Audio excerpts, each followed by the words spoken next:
Gracias por decir algo, porque me han metido en un compromiso José Ramón y Jesús Barbao, pero en todo caso contento de estar aquí con todos vosotros para poner un pequeño grano de arena de lo que de esta mañana tan intensa, que con los 10 minutos contradice un poco esa tranquilidad y esa paz con que tienen que criarse los tomates y las manzanas, pero en fin, voy a tratar de ser, como el ponente anterior, un poco ágil. Y después, para que no os aburráis con lo que voy a leer, os pongo unas imágenes que son de montañismo, de senderismo, de esos paisajes realmente maravillosos que hay por todo el mundo, pero sobre todo en Asturias, porque, como decía la ponente anterior, sí que vamos para un parque nacional o natural y, bueno, algo sacaremos de ello. Bueno, comienzo porque si no, no me da tiempo. Lo he titulado Montañismo, Senderismo y Desarrollo del Mundo Rural.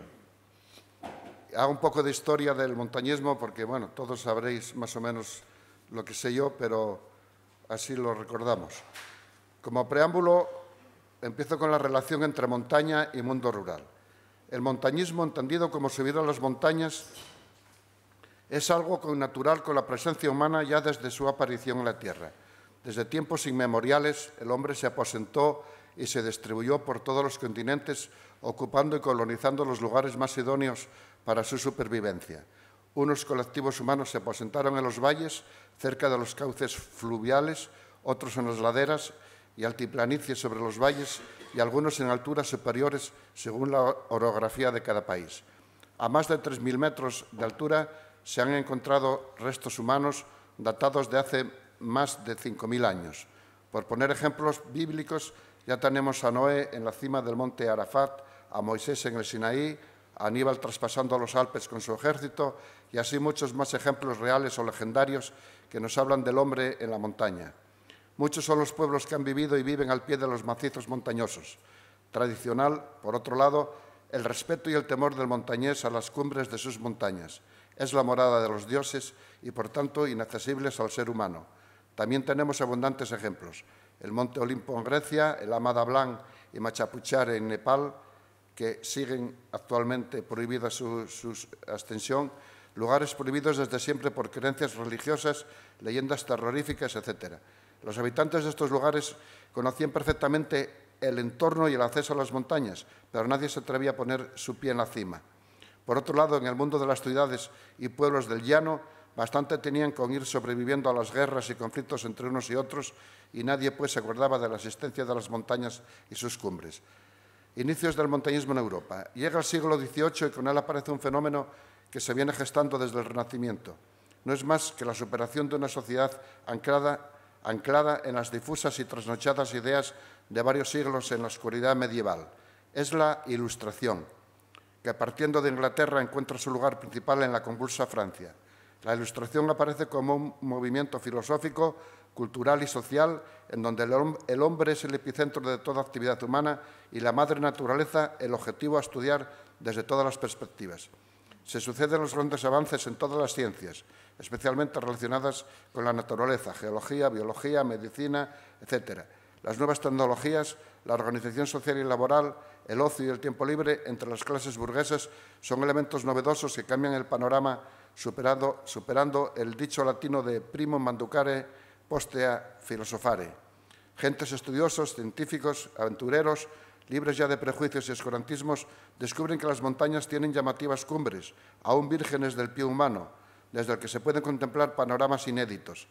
Ascender a estas llamativas cumbres, porque están ahí, como diría Lionel Terray, el gran montañero francés, desgraciadamente muerto al lado de su casa, al ascender estas llamativas cumbres, cobra decisiva importancia para los aficionados y amantes del mundo rural y sus montañas. Pronto descubren que desean ascender al altivo Cervino o Matterhorn, o al siempre nevado Mont Blanc de los Alpes, lo mismo que el Aneto, el Monte Perdido o el Viñamal en Pirineos.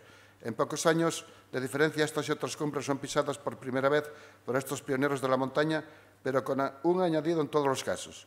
El guía de los mismos siempre fue un montañés o habitante del entorno rural de estos lugares. nace ya desde entonces una indisoluble relación montañero-guía rural, montañeros, pueblos y aldeas de montaña, relación que seguirá perdurando hasta nuestros días, aunque con nuevas connotaciones. En nuestro país los comienzos del montañismo están ligados tradicionalmente a la primera extensión inaccesible hasta entonces Naranjo de Bulnes o Picu Riellu, gesta de un marqués, don Pedro Pidal, y de un lugareño pastor de Caín, don Gregorio Pérez. Era el año 1904 del pasado siglo y los años siguientes a esta fecha son numerosos los intentos a esta y otras cumbres, indefectiblemente con la colaboración siempre de los lugareños. Numerosos guías de Cabrales, de Caín, de Cangas de Onís encontraron forma de mejorar su estatus social y económico gracias a estas labores que alternaban con el pastoreo y la agricultura. Asimismo, las aldeas y los pueblos se beneficiaban de los recursos que iban dejando los visitantes y acompañantes, prestando comida y alojamiento. Pasada la Guerra Civil Española, muchos de los aficionados a la montaña en Asturias empiezan a conformar las primeras agrupaciones de montaña, facilitando así los desplazamientos y acercamiento a las rutas de montaña. La interacción entre montañeros y lugareños se intensifica y estrecha. La mutua colaboración es intensa. En muchas ocasiones, los vecinos de las aldeas y pueblos de montaña asturianos facilitan la pernocta en pajares y cuadras, lo mismo que alimentos, bebida y, sobre todo, orientación sobre la ruta. A cambio, los montañeros consumen en los bares y tiendas del lugar, llevan regalos y hasta logran fletar autobuses, esto es histórico, para llevar a los niños a ver el mar y también llevarles regalos por Navidad disfrazados de Reyes Magos. Sotres, Tielve, Tuiza, Ríos Paso podrían ser ejemplos de este hecho histórico. La relación forma amistades y a veces montañeros bien situados socialmente facilitan trabajo en la ciudad a los jóvenes campesinos que se van a ella. La década de los años 60 y 70 del pasado siglo trae la despoblación del mundo rural con la migración al extranjero y con ello el abandono de muchas aldeas y pueblos de montaña. Ya no son rentables las explotaciones ganaderas y la agricultura solo sirve para el propio consumo. Esta crisis del campo aún continúa en pleno siglo XXI, a pesar de los esfuerzos encaminados a recuperar el medio rural y a hacerlo atractivo a nuevas actividades, no precisamente del sector primario ya. Montañismo en un mundo rural del siglo XXI. Desde la Federación de Montaña y desde hace unos años asistimos a varios cambios importantes en el desarrollo de la actividad deportiva del montañismo, que creemos tiene especial relevancia en relación con el mundo rural. Uno de ellos es el gran crecimiento de los colectivos de montaña que se federan. Hemos pasado de unos 70 grupos de montaña hace ahora 15 años a más de 160 en estos momentos y con más de 6.000 federados.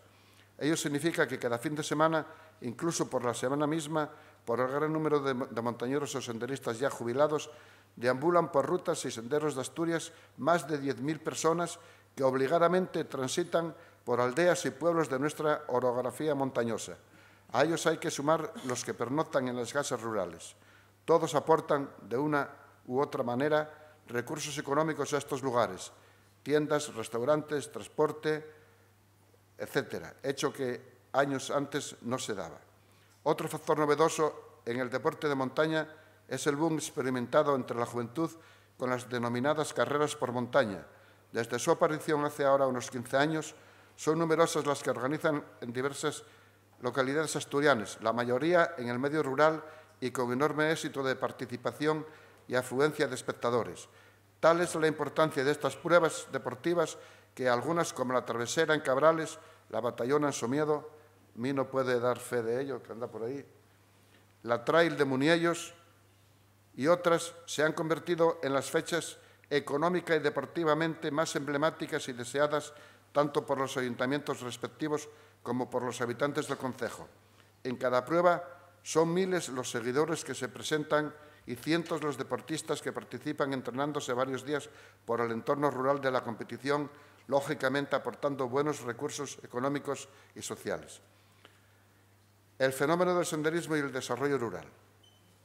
Importancia capital, y me voy a detener un pelín más, si me da tiempo, tiene en estos momentos y de cara al futuro del desarrollo rural una actividad relacionada íntimamente con el montañismo por ser una modalidad más sencilla, menos fatigosa y adaptada a todo tipo de personas válidas, sean de la edad que sean.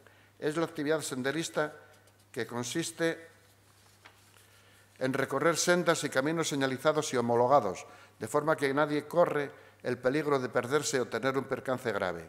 El senderismo nace hace unos años en Francia y hoy día se extiende por infinidad de países, amén de Europa, que ya dispone de miles de kilómetros señalizados. En España aparece esta afición en los años 90 del pasado siglo, en los que la Federación Nacional canaliza la homologación europea del senderismo a las respectivas comunidades autónomas.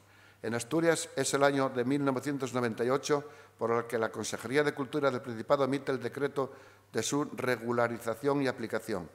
Y será la Federación de Montaña Asturiana la que estudie, homologue y vigile las diferentes rutas, grandes rutas GR o PR, pequeñas rutas, que se soliciten a través de diferentes ayuntamientos u otras entidades. Sin lugar a dudas, el senderismo es hoy un fenómeno a nivel universal. Miles de personas de todo signo y edad lo practican, no solamente como deporte saludable, sino también por los conocimientos de todo tipo que aporta, tanto en América del Norte, especialmente Canadá y Estados Unidos, como en varios países de Asia, Nepal, Japón, China, India, reciben multitud de visitantes, turismo verde que se llama, que recorren las rutas senderistas señalizadas por bosques, valles, montañas, parques nacionales, trekkings de acercamiento a las grandes cumbres del universo, etc. Claro está que, en principio, son países que ofrecen una mínima seguridad al visitante. Como ejemplo concreto, os podría decir que Nepal basa actualmente su economía en los recursos que aportan los miles de visitantes que se desplazan para hacer senderismo y trekking por los pueblos y aldeas que, viviendo durante siglos de una economía pobre, ganadera y agrícola, ahora han mejorado con infraestructuras turísticas, acogiendo en familia, pernocta y gastronomía casera a todo el mundo, siempre con sonrisa y simpatía. Yo doy fe de ello porque estuve haciendo trekking por los Annapurnas y la verdad que nunca encontré personas tan agradables, tan hospitalarias y que viven realmente de lo poco que hacen en la tierra, pero explotando sus recursos propios, vendiendo a los turistas, ofreciendo de todo.